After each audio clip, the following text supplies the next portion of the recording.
Bienvenue dans cette nouvelle chronique. On va replonger dans l'univers des contes interdits, là où les princesses perdent leurs illusions plus vite qu'un lecteur ne va perdre son appétit. Aujourd'hui, on s'attaque à Réponse de Louis Pirsicard. Oubliez les cheveux brillants, la belle tour et le prince romantique qui chante sous la fenêtre.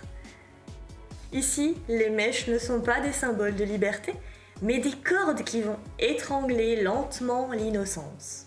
Dans cette version, Réponse ne vit pas enfermée par un amour trop protecteur, mais plutôt piégée dans une spirale de douleur et de traumatisme, qui vont vous donner envie de jeter tous vos shampoings à la poubelle.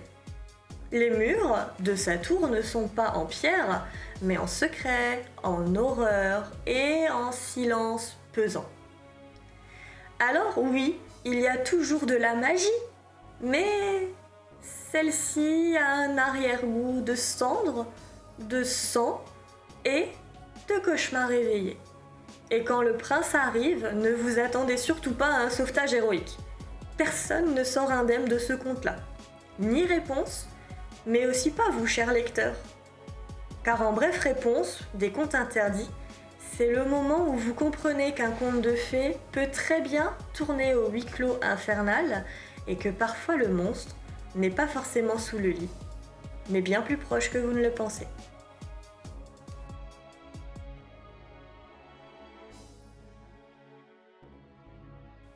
Voyons voir les personnages. On a d'abord Réponse, alias Jacinthe dans le conte de fées. Alors, imaginez une ado aux cheveux si longs qui ferait pâlir tous les shampoings du monde. Mais les shampoings ne servent pas qu'à faire de belles tresses, ce sont aussi des pièges mortels. Elle est courageuse malgré l'horreur, notre Réponse.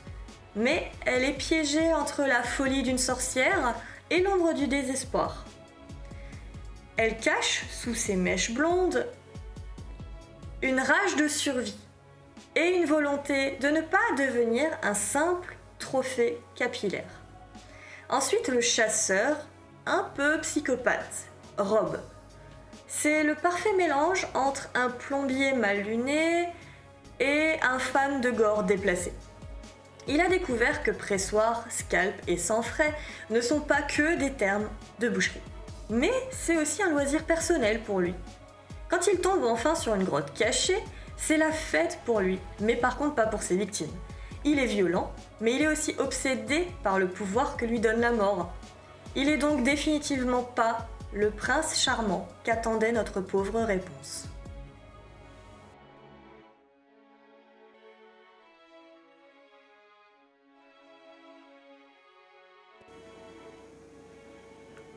Voyons voir maintenant, comme d'habitude, les points forts à mon sens de ce livre.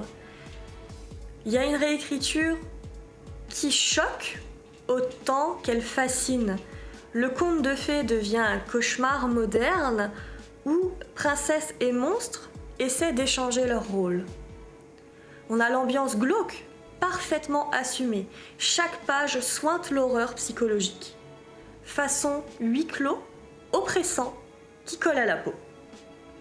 Les personnages marquants, Réponse refuse de se briser, et Rob, un psychopathe dont le sourire fait plus peur qu'une guillotine.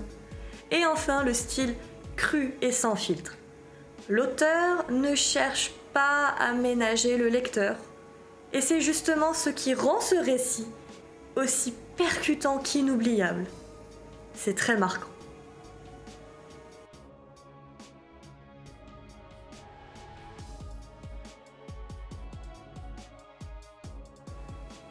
Et voilà, Réponse, version conte interdit, c'est pas une histoire de prince charmant, mais plutôt une histoire de trauma à vie.